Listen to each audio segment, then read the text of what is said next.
कहानी कुर्सी में आइए बात करते हैं अब राहुल गांधी की। और आपको राहुल गांधी की कुछ छात्राओं के साथ एक दिलचस्प बातचीत दिखाते हैं। राहुल गांधी पहुंचे थे जयपुर के महारानी कॉलेज और वहां उनसे एक छात्रा ने पूछ लिया कि अगर आप एक दिन के प्रधानमंत्री बनेंगे तो आप क्या करेंगे। इस बात पर राहुल गांधी का क्या जवाब था, बिल्कुल उसके बाद वो क्या बोली, ये तो शायद उस वीडियो में पूरा नहीं दिखाया गया क्योंकि ये वीडियो राहुल गांधी की तरफ से ही उनके यूट्यूब चैनल पर डाला गया है, लेकिन उस बातचीत का छोटा सा हिस्सा जरूर जो है वो शेयर किया गया है। तो आइए दिखाते हैं आपको।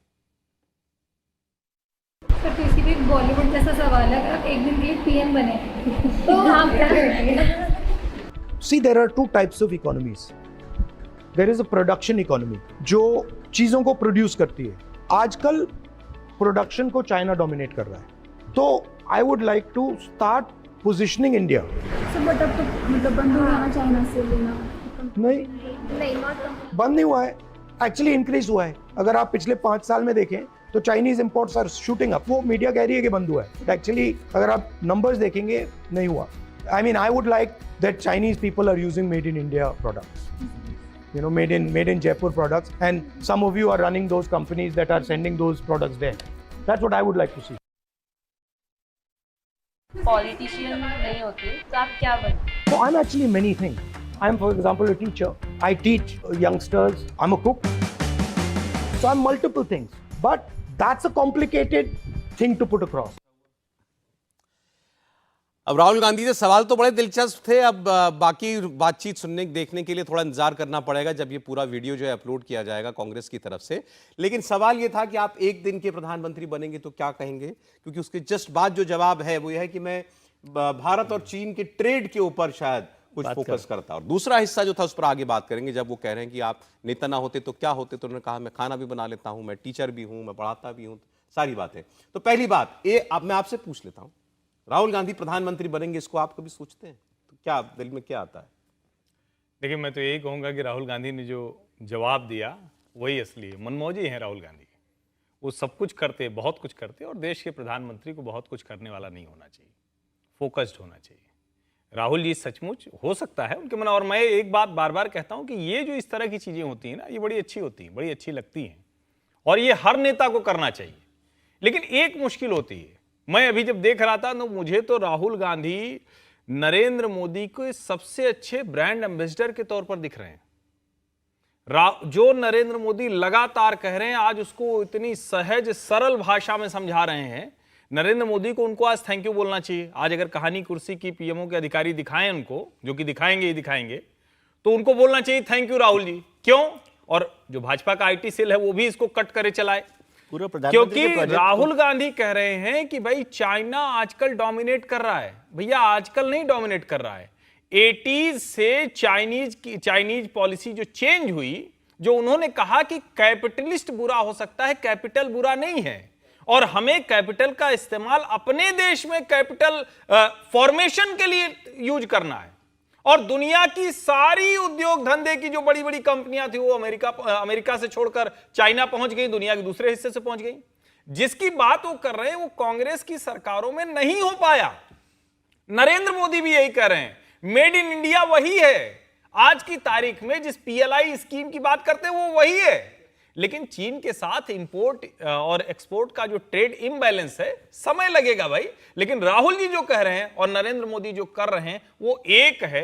राहुल जी अभी कह रहे हैं, नरेंद्र मोदी ने करना शुरू कर दिया है। नहीं, अब प्राथमिकता बताई उन्होंने कि मेरी प्राथमिकता ये होगी कि मैं चाहता हूं भारत दुनिया में सबसे बड़ा प्रोड्यूसर ऑफ गुड्स बने। मैं चाहता हूं कि चीन में लोग मेड इन इंडिया उत्पादों का इस्तेमाल इसमें करें। एक और याद आ गया तो मैं बता दूं, एक आपका समय लेकर सर, वो पहले मेड इन चित्रकूट एक फोन उन्होंने कहा था, एक फोन उन्होंने कहा था मेड इन धौलपुर, आज मेड इन जयपुर बताया। अब इसको समझना पड़ेगा, ऐसे नहीं होगा भाई कि हर शहर में फोन बनने लगेंगे।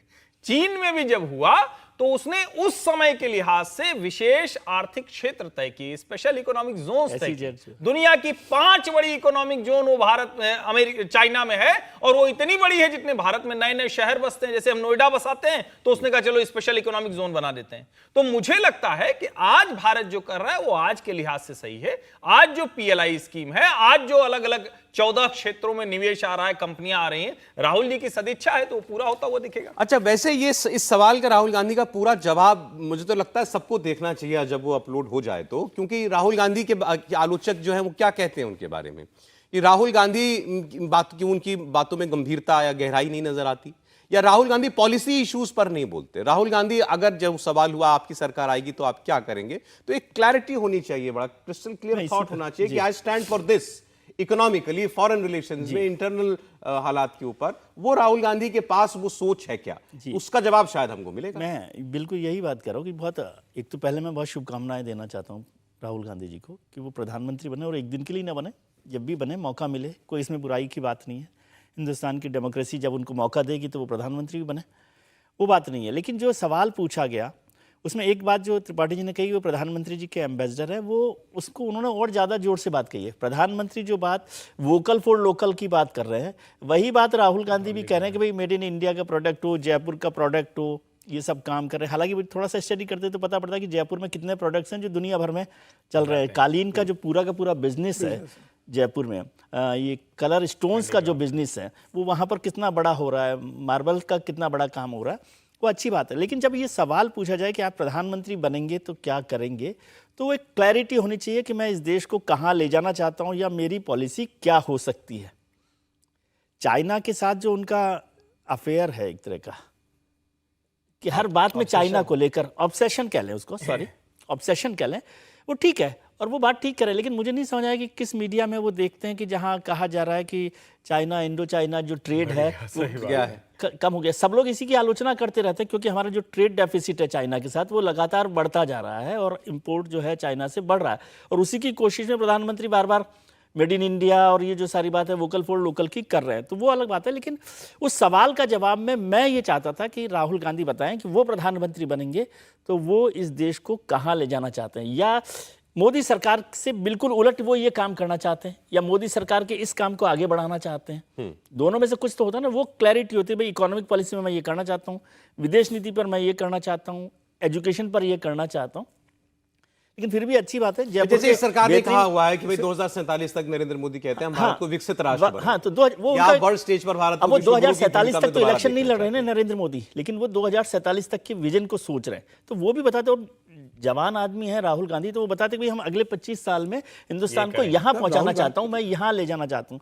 महारानी कॉलेज जयपुर का अच्छा कॉलेजों में बेहतर कॉलेज में से एक है, वहाँ इंटरेक्शन किया और वो इंटरेक्ट कर रहे हैं, ये भी अच्छी बात है, कुछ सीख रहे हैं। उन्होंने बताया सर, उन्होंने बहुत साफ साफ कहा कि जैसे ही सत्ता में आएंगे जाति जनगणना कराएंगे, जाति खोजेंगे। आजकल वो यही बता रहे हैं, वो करें, देश ऐसे ही आगे बढ़ेगा, इसके बिना तो बढ़ नहीं पाएगा। समीर जी, मेरा कहना, राहुल गांधी से पूछा गया कि आप एक दिन के लिए प्रधानमंत्री बनेंगे तो आप क्या करेंगे। मेरा तो कहना है कि राहुल गांधी 10 साल सुपर प्राइम मिनिस्टर थे 2004 से 2014 तक। अगर वो चाहते जिम्मेदारी लेना है तो ठीक है, प्रधानमंत्री नहीं थे तो कम से कम किसी विभाग के मंत्री बन जाते, परफॉर्म करते, बताते उस डिपार्टमेंट उन्होंने क्या चेंज किया। मुझे ऐसा था कि राहुल गांधी को जिम्मेदारी नहीं लेना है और सिर्फ ये कहना है कि भाई जिम्मेदारी मिलेगी तो हम ये करेंगे, सरकार आएगी तो हम ये करेंगे। किसी समस्या का उन्हें लगता है कि समस्या है तो उसका समाधान उन्हें पहले बताना चाहिए। 10 साल कांग्रेस की सरकार रही, वो कोई डोमेस्टिक में कोई बड़ा काम करके दिखाते, सरकार कुछ नया करके बताती और कहती कि ये मेरा विजन था और मैंने अपने 10 साल के शासन में जो कांग्रेस की सरकार रही थी जो इम्प्लीमेंट करवाया। वो मंत्री क्यों बनते? कहा जो कहा जाता है, वो किताब में भी एक लिखा है कि वो तो सीधा प्रधानमंत्री बनाने की तैयारी थी। मनमोहन सिंह जी तो ऑफर कर दे चुके थे कि जब चाहे राहुल जी ऑफर भी कर स्वीकार करते। राहुल गांधी ने किससे मना किया? प्रधानमंत्री बन सकते थे तो वो मंत्री क्या बनते? बिल्कुल, अब प्रधानमंत्री बनते, स्वीकार नहीं बने, ये अलग बात है। और आप प्रधानमंत्री बनने के लिए तैयार नहीं थे, मंत्री भी बन जाते हैं, क्या दिक्कत नहीं होता? क्योंकि जो प्रधानमंत्री के बिल को फाड़ सकता हो वो प्रधानमंत्री से ऊपर होता है ना। नहीं, और मुझे लगता है कि हम लोग बार बार करेंगे उन्होंने कुछ किया नहीं, उन्होंने किया ना, बिल फाड़ा। हाँ, मैं यही कह रहा हूँ कि बिल फाड़ना प्रधानमंत्री से ऊपर होना बताता ना, क्योंकि उनको तो सस्पेंड नहीं किया गया पार्टी से। अरे वैसे इंटरेस्टिंग बात हो जाएगी। अच्छा, वो आप उस वक्त वो कोई दौर था ऐसा जब इस बात को बड़ी गंभीरता से सरकार कांग्रेस में सोचा जा रहा था कि राहुल गांधी को अब मेंटरशिप दे दी जाए या इनको एलिवेट कर दिया जाए प्रधानमंत्री? ये तो कांग्रेस में लगातार कोशिश होती रही है कि यूपीए 2 में तो बिल्कुल आखिर के 3 साल तो इस बात पर बहुत कोशिश की गई, ठीक है, और उनको भी मनाया गया, लेकिन शायद वो खुद ही मानसिक तौर पर अपने आप को तैयार नहीं पा रहे थे, या उनकी फितरत में नहीं है कि सरकार में रह के या जिम्मेदारियों को स्वीकार करने की भी एक आदत होती है ना, उसकी भी एक हिम्मत चाहिए होती है। ऐसा नहीं है कि केवल सत्ता मोह नहीं है, प्रधानमंत्री का पद सिर्फ सत्ता मोह नहीं है, एक जिम्मेदारी भी है। उस चैलेंज को स्वीकार करने के लिए भी एक हिम्मत होनी चाहिए, शायद वो हिम्मत नहीं थी। और जैसे समीर जी ने कहा, मैं कह रहा हूँ कि आप वो छोड़ दिया, उसके बाद भी आप मैच्योर हुए हैं, आपकी राज्यों में सरकारें हैं, वहां सरकारों में भी आप मैसेज दे सकते हैं कि भाई ये सरकार ये काम कर रही है और हम इस काम को आगे बढ़ाना चाहते हैं। राजस्थान की सरकार का उन्होंने जिक्र किया जयपुर में, राजस्थान में तो 5 साल से सरकार थी और राजस्थान में इतना काम होता है, मतलब जिसको पूरी दुनिया भर में जाना जाता है, लेदर इंडस्ट्री का है, मार्बल का है, कलर स्टोन का है, कालीन्स का है, उस पर क्या काम उनकी सरकार ने किया। यदि आप राहुल जी की बात करें, अशोक गहलोत की बात नहीं कर रहे, अशोक गहलोत अपने तरीके से कर रहे हैं, लेकिन राहुल जी उसको विजन दे सकते थे कि वहां पर कैसे किया जा सकता है, छत्तीसगढ़ में एक ट्राइबल स्टेट को हम किस तरह से फ्लरिश कर सकते हैं, किस तरह से निकाल सकते हैं, क्या वो नक्सल से भी निकाल कर लाए। तो ये सारे मौके आपके पास होते हैं जिनको आपको करना होता है। अब कब मौका मिलेगा, ये सवाल तो आप मुझसे भी पूछते हैं कि भाई मैं प्रधानमंत्री बन जाऊं तो क्या करेंगे, तो वो अलग चीज है, लेकिन आपके पास जो मौका है उसका आप कैसे इस्तेमाल करते हैं, वो उदाहरण आपके लिए आगे काम में। वैसे तो सोचा जाए तो अब राहुल गांधी के लिए तो हम लोग कह ही सकते हैं, क्योंकि उनके पूरे खानदान में सब लोग प्रधानमंत्री ही होते आए, तो अब राहुल गांधी की तो ग्रूमिंग ही इसी पद के लिए हुई होगी ना, बचपन से ही।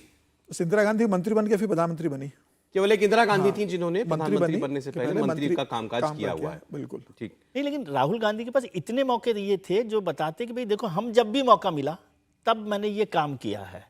मतलब वो सरकार में रह के, जरूरी नहीं होता ना कि प्रधानमंत्री बनकर ही आप काम करते हैं या मुख्यमंत्री बनकर ही काम करते हैं। पार्टी की लीडरशिप होती है, वो डायरेक्ट करती है। जब आप सुपर प्राइम मिनिस्टर होना चाहते हैं या बने रहते हैं, आपको एक बॉडी बना तो उसके चेयरमैन बन जाते। नहीं, मुझे लगता है अभी उस समय भी ये कर सकते थे आप, अगर राहुल जी के स्तर से थोड़ा नहीं, वो बात नहीं है, लेकिन मैं राहुल बस जी एक ही बात कर रहा हूँ। देखिए सुपर वो कमेटी बना के तो सोनिया जी बन गई थी चेयरमैन, वो तो ठीक है। मुझे लगता है सबसे जो सलीके की एक लाइन की बात जो है, वो जो अभी विजय जी बार बार कह रहे हैं, मैं उसको और थोड़ा जोर से कहता हूं, राहुल गांधी कोई जिम्मेदारी लेकर स्थिर भाव में रुक नहीं पाते। असली संकट ये है, वरना वो आज के नेता नहीं है, 20 वर्ष उनको भी ऑफिस में हो गया। नरेंद्र मोदी को 2001 में पहली बार भारतीय जनता पार्टी ने गुजरात का मुख्यमंत्री बनाकर भेजा। उसके बाद एक से एक विसंगतियां झेलते हुए वो बड़े नेता बनते गए, बेहतर नेता बनते गए, development model, economic model, Hindutva model, सारे मॉडल वो ले आए। और जब वो मुख्यमंत्री थे तब भी वो दुनिया के देशों के साथ ट्रेड, उनकी इकोनॉमी, उनके साथ जियोपॉलिटिकल रिलेशन, वो सब करते थे। फिर वो देश के प्रधानमंत्री बन गए। लेकिन जब राहुल गांधी 2004 से सांसद हैं, जब राहुल गांधी उपाध्यक्ष, सेक्रेटरी, जनरल सेक्रेटरी, प्रभारी, फ्रंटल ऑर्गेनाइजेशन के प्रभारी और उसके बाद अध्यक्ष, उन्होंने क्या क्या किया? और इसमें उनमें ये सबसे बड़ा सवाल, क्या जिम्मेदारी लेकर ठहर कर काम करना ये राहुल गांधी को आता है या वो करना भी चाहते हैं? ये ठीक है, ये सवाल तो बहुत अच्छा है भाई, कोई भी किसी से पूछ ले कि आप एक दिन के लिए प्रधानमंत्री बनेंगे तो क्या, और सच बात है राहुल जी के लिए तो कोई सवाल ही नहीं। लेकिन क्या राहुल जी से ये सवाल पूछा जाना चाहिए? क्योंकि जिम्मेदारी लेंगे और देश के मुखिया की, देश के शासन नीति तय करने वाली, वो क्या वो लेने के लिए आज भी तैयार है? ये सवाल होना चाहिए। चलिए जरा एक बार फिर से, हमने चूंकि जो पहले चर्चा की इजराइल और फिलिस्तीन के बीच हालात की, प्रधानमंत्री ने अभी ट्वीट करके जानकारी दी है कि उनकी और इजराइल के प्रधानमंत्री बेंजामिन नेतन्याहू के बीच फोन पर बात हुई। इनफैक्ट प्राइम मिनिस्टर ने लिखा है कि आई thank prime minister Netanyahu for his phone call, कि उनका फोन शायद आया और उन्होंने कहा कि for providing an update on the ongoing situation, उन्होंने वहां के बारे में अपडेट बताया, हालात के बारे में। और भारत की तरफ से प्रधानमंत्री नरेंद्र मोदी ने एक बार फिर कहा है कि भारत के लोग पूरी ताकत के साथ इजराइल के साथ खड़े हैं इस कठिन परिस्थिति के अंदर, और भारत बिना किसी लाग लपेट के, बिना किसी शर्त के आतंकवाद को उसके हर तौर तरीके में, उसके हर फॉर्म में उसकी निंदा करता है। तो बात स्पष्ट, मैं उम्मीद कर रहा हूं कि भारत के 18,000 लोग इजराइल में हैं, वो सुरक्षित रहें, और भारत सरकार और इजराइल सरकार इस पर भी ध्यान रखे। भारत सरकार उम्मीद ही है कि वो इस पर ध्यान दे रही होगी, लेकिन 18,000 लोग वहां पर मौजूद हैं, उनकी चिंता भी हमें करनी चाहिए।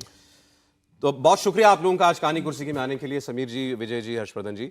इंडिया टीवी हर वक्त हर जगह डाउनलोड करने के लिए सर्च करें India TV news Google play store या ऐप स्टोर पर।